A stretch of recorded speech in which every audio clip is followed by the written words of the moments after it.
I awoke to hear the jailer turn the key and push the door. "Get out here," he shouted. I stayed there on the floor, frozen in the terror that rose and filled my brain, for I knew what they'd intended. I could not face the pain. Soldiers came into the cell and they dragged me to the yard. They threw me down before a cross and brought the whip down hard. "Carry it," they shouted, as I struggled to my feet. I put my shoulder under it, I dragged it to the street. I stumbled through a wall of screams as they drove me to the gate. It seemed that thousands lined the street, their voices filled with hate, like a wolf pack in the night that moves in for the kill. They closed the gap, followed us, as we started up the hill. It seems we barely reached the top when they grabbed me from behind. They threw me down before the cross and tied the ropes that bind. The arms close to the beams as they nailed my feet and hands. They raised the cross up in the air, dropped it in its stand.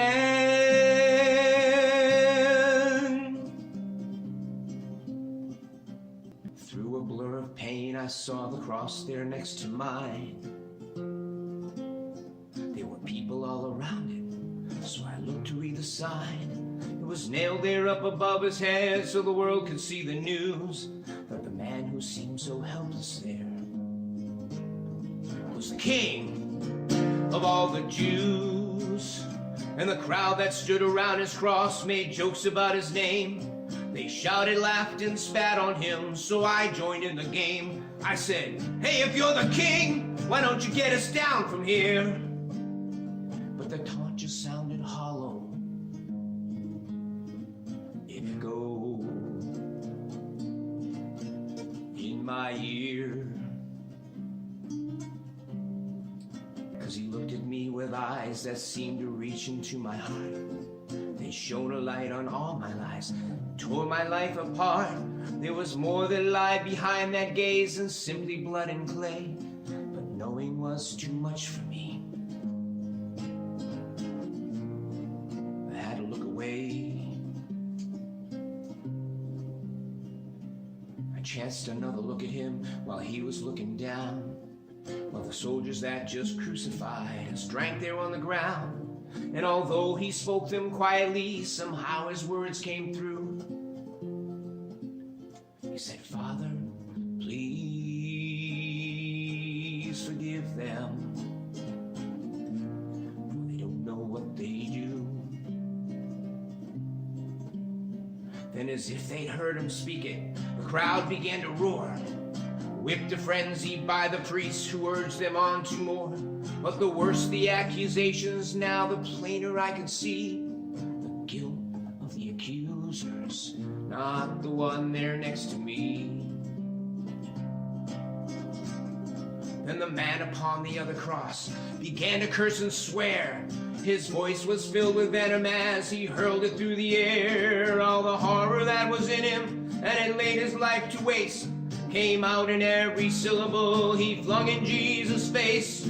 Jesus only looked at him, but something rose inside of me. In spite of all that watched us there, it couldn't be denied, because his righteousness and innocence were shining bright and strong. And I just couldn't keep my silence as that cursing still went on. I cried out, "Don't you fear the wrath of God, even at the end?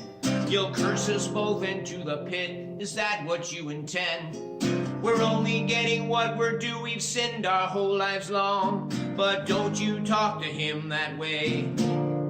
He's done nothing wrong."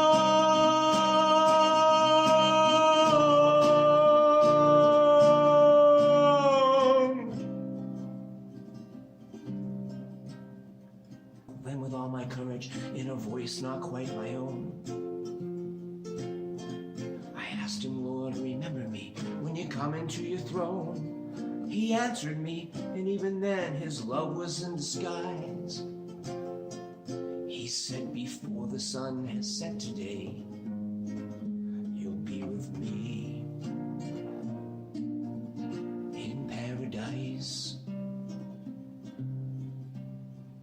The shouts and curses did not stop even when the sunlight ceased.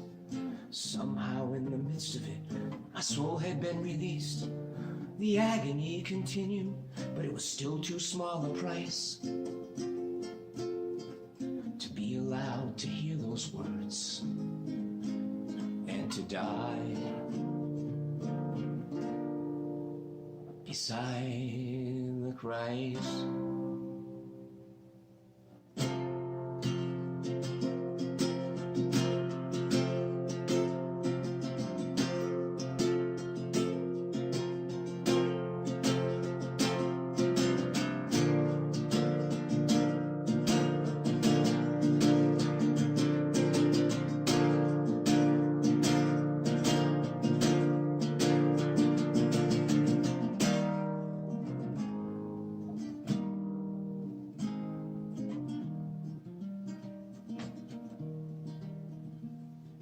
Darkness changed to dawning. I heard the sound of voices. The air was warm around me. I stood beside a stream. Abraham was speaking to the multitudes before him. The unfolding of the answer to our prayers and hopes and dreams. Then far across the chasm